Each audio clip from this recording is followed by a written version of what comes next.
Se você é um general do reino e está construindo um batalhão, você tem que ser alguém que ama problema. E eu vou te falar o maior problema que tem para formar um batalhão: tirar o medo das pessoas.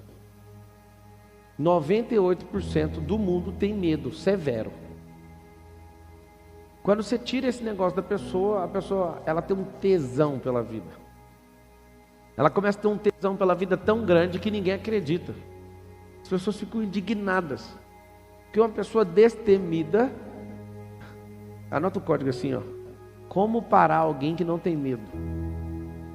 Anota esse código. Como parar alguém que não tem medo? Essa é a pergunta. Como que para alguém? Como que detém alguém? Como que vence alguém que não tem medo? O diabo tentou fazer isso com Jesus, mas ele não tinha medo. Quando você vai enfrentar alguém que não tem medo, acontece o quê? Davi era um cara assustador, ele ia para a guerra, não tinha um pingo de medo de voltar morto. Quando você vê esses homens e essas mulheres, como a rainha Esther, não tem medo porque confiam no Senhor, já era. É muito interessante quando alguém fala que ama o Senhor, fala que é cristão e é carregado de medo. Não faz sentido. Se dependesse de mim, eu fosse controlar isso. O cristianismo não tem controle, você tem que saber. Mas se eu fosse controlar o cristianismo, eu só ia deixar validar o cristão se ele tirasse o medo de dentro dele.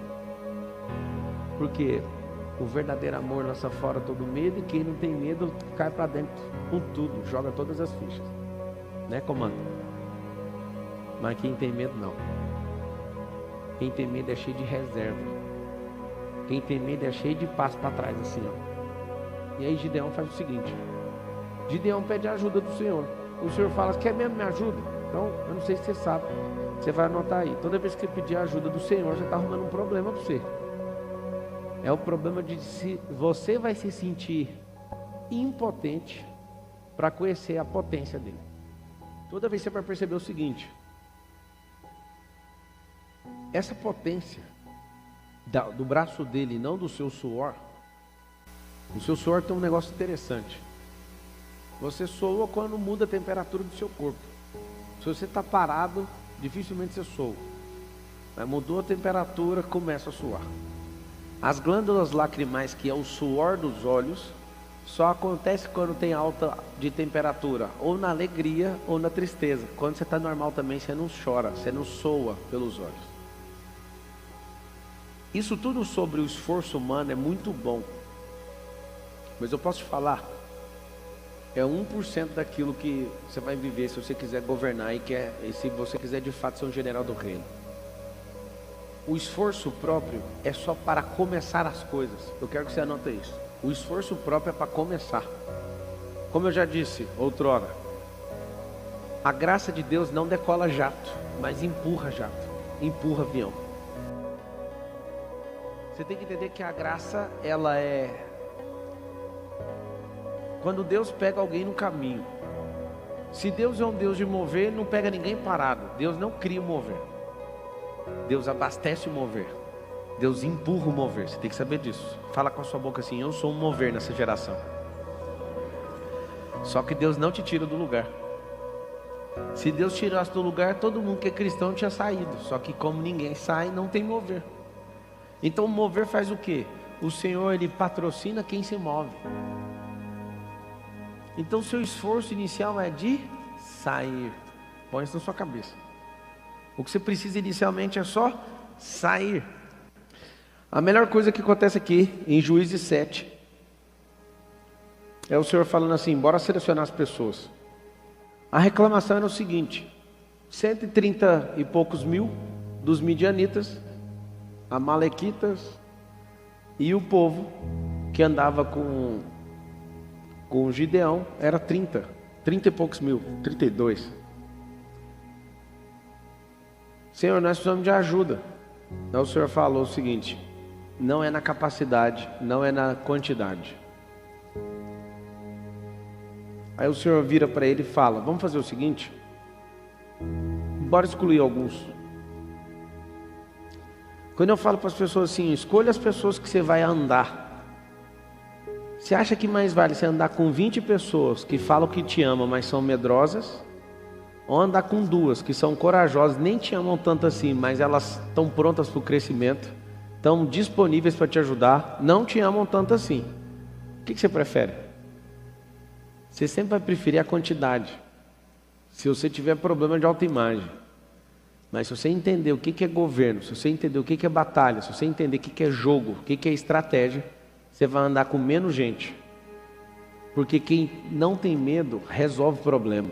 Quem tem medo, Raimunda, essas pessoas fogem de problema. Essa história para mim é encantadora, porque os que têm medo, eles não chegam no final de nada. Os que têm medo, quando chega alguém novo nos grupos, essa pessoa, ela fica com ciúme. Porque se ela for livre e governante, o que ela quer é dar espaço para todo mundo, porque se todo mundo cresce, todo mundo avança junto. Mas a pessoa que tem medo, ela não deixa ninguém bom crescer perto dela. Como eu vi pessoas na vida, o tempo todo, com medo. Como eu vi todos os tempos, esses últimos 15 anos, pessoas deixando de governar tudo, porque tinha uma semente do inferno dentro dela. O medo. Se 98% das pessoas no mundo possuem medo severo, e os outros dois, quem são eles? Os governadores da terra. E a pior parte de todas é que esses governadores, a maior parte deles não são os filhos. Não são os filhos do reino. Mas como o Senhor criou os princípios de forma universal para todo mundo, o que vai acontecer? Vai usufruir. Ele vai poder ser titular desse direito, ele vai poder assumir isso. Quem não tem medo resolve o problema. Quando você tem medo, você corre disso. O que adianta ter muita gente envolvida e não ter valente de verdade? Quando Davi selecionou os valentes, ele pegou gente cheia de pitimba, cheia de problema emocional. Mas que sabe o que era o problema dos caras? Eles podem até ser ruins, mas eram destemidos. Quando você pega gente destemida é terrível. Elas avançam, mesmo na sua incapacidade. O que é o grande lance? Antes de comprar um curso, antes de fazer uma faculdade, antes de fazer qualquer coisa, trabalhe para o medo ir embora. O medo é uma semente. Se eu fosse você, eu anotaria isso. O medo é uma semente. Ela é uma semente que as pessoas carregam no bolso e elas têm muito. E elas precisam de esvaziar esses bolsos o tempo inteiro. E elas transmitem o medo na fala.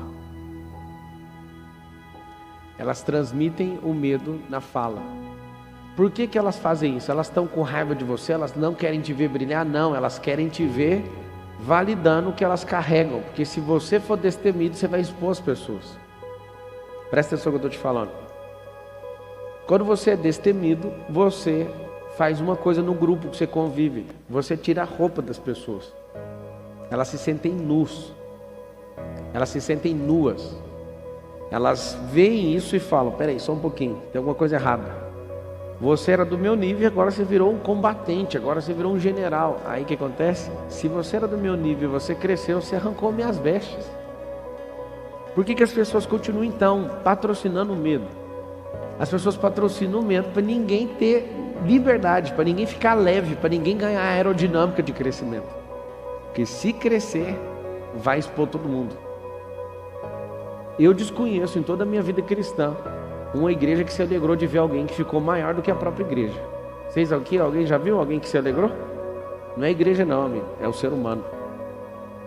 Na psicologia é comprovado isso, que os pais, eles têm um pingo de inveja quando os filhos prosperam muito.